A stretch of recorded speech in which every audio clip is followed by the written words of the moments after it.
Welcome back, my friends. Here for more tales of love and loss? Well, don't let me keep you waiting. Now, let us begin. For those of you just now joining us, this video is the second part of a 4-video series made especially for Valentine's Day 2019. Our last video covered familial love, so now we'll move on to the love between two friends. Sometimes, friendship is strong enough that it transcends even the grave. Now, listen well. To doves. The story began with a phone call. One warm spring day, as I was headed out of class, I noticed that I had missed a call from my old mentor. She wasn't a mentor in the traditional sense, like through church or the Boys and Girls Club, but considering the drama going on in my family at the time, she was one of the few sane adults I could talk to. I had initially been friends with her granddaughter while I was in high school, but I wound up becoming better pals with the grandmother over time. It was unusual for her to call me during class, so I dialed her back. As it turned out, she had a request. Could I go with her granddaughter to a funeral? Now, asking someone to go with you to a funeral isn't the most unusual request, as plenty of people have never been to funerals or feel awkward attending the service of some distant relative without someone to talk to.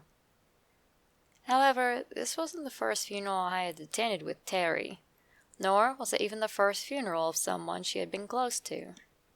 Even though she and I had been best friends in high school, we had grown apart over time. Terry was still in high school. I had college, a part-time job, and work to do around the farm, my mother's house. By that time, Terry was far closer to a few other girls from our group. Naturally, I was curious as to why her grandmother was calling me to go with Terry. As it turned out, her grandmother wanted someone else to be with Terry in case Terry was too upset to drive. Not a big deal, considering one friend was half blind, another didn't have a license, and the third had pulled a very stupid stunt that had made Terry, and the rest of us, never want to get into a vehicle with her ever again.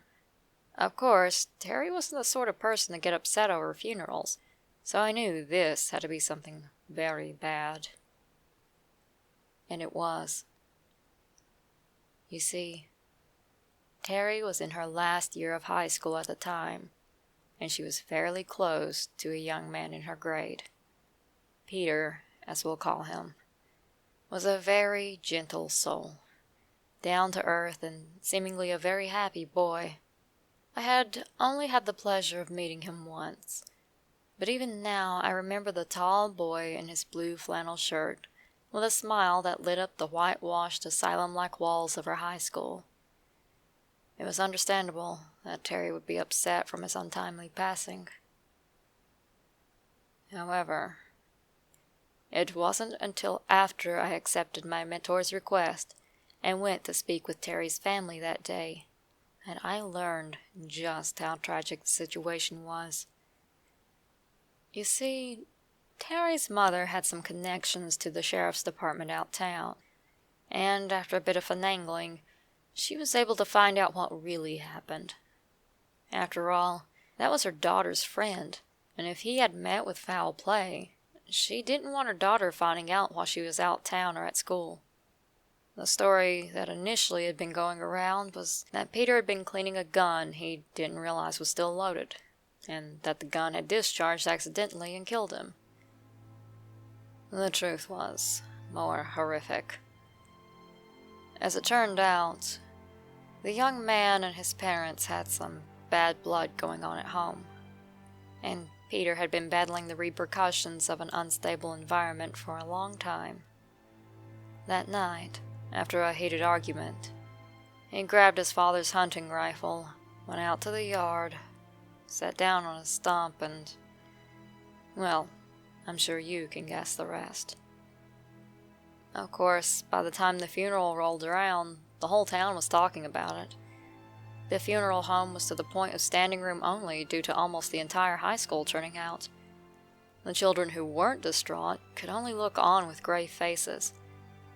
This was a very beloved young man in the community, and for him to die so young, so tragically. More than a few questioned themselves over how they didn't notice how much he was hiding, and whether they could have helped him if only they had been better at reading the signs.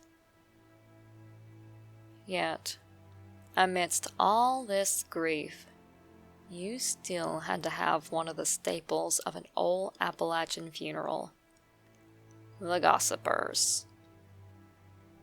Namely, the old biddies and codgers who liked to claim they were so righteous, but loved to twist Bible verses around to hurt other people at the worst time.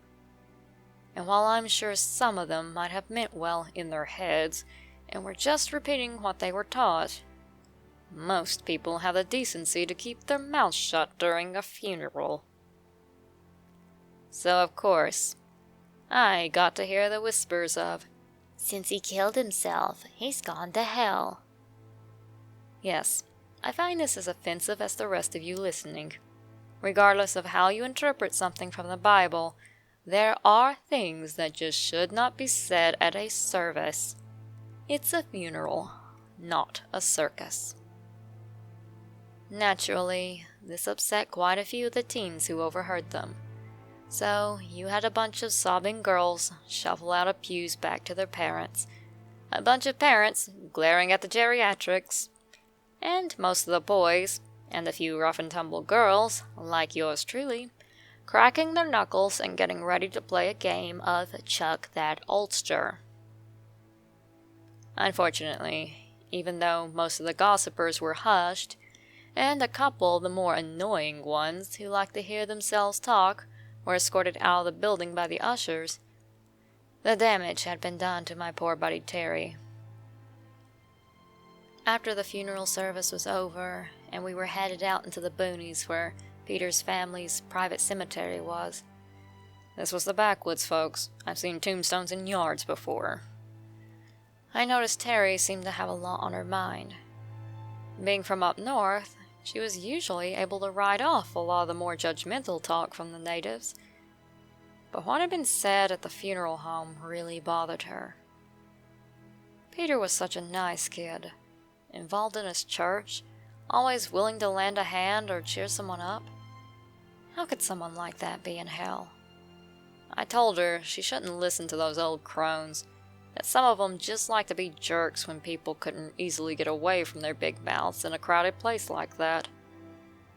Then, I told her the story of Granny and her niece.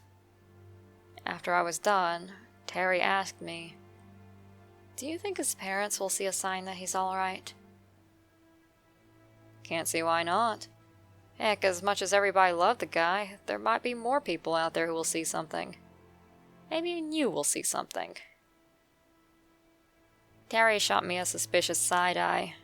She knew us Appalachians were weird when it came to the paranormal, but it wasn't as if she herself had not had a few experiences. Of course, even I knew that not everyone gets the sort of closure that my grandmother got when her niece died. It didn't mean I couldn't hope for Terry's sake, right? What I didn't expect was what we saw as we crested the hill. There, out in the distance, flitting to and fro above the turnoff from the highway that would take us to Peter's family home, was the second largest flock of mourning doves that I have ever seen. They were just flying about in a huge cloud of birds, as if trying to direct where the funeral procession should turn. And right smack in the middle of this huge flock was one snowy white dove. My mouth must have been agape, because Terry immediately asked, "Are you catching flies? What's up?" All I could do was set out this half laugh, half scoff, and point. Thankfully, when Terry did notice and slammed on the brakes, the other cars were quite a ways behind us. Thank you, traffic lights.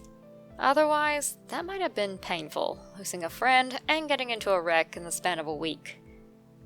When we finally did make it down to the turnoff and headed off the road, I turned and watched the flock.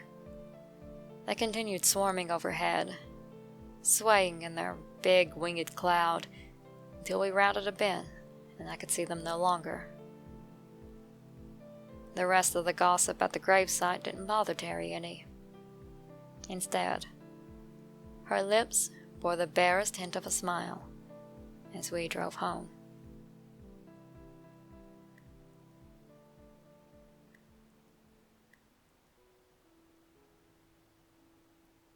Well, my friends, are you feeling the warm fuzzies yet?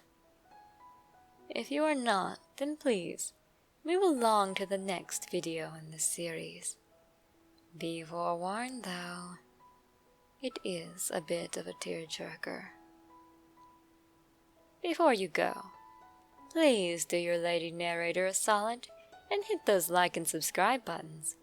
And make sure to click on that notification bell too, so you can catch your latest spooky fix the moment it comes on scene.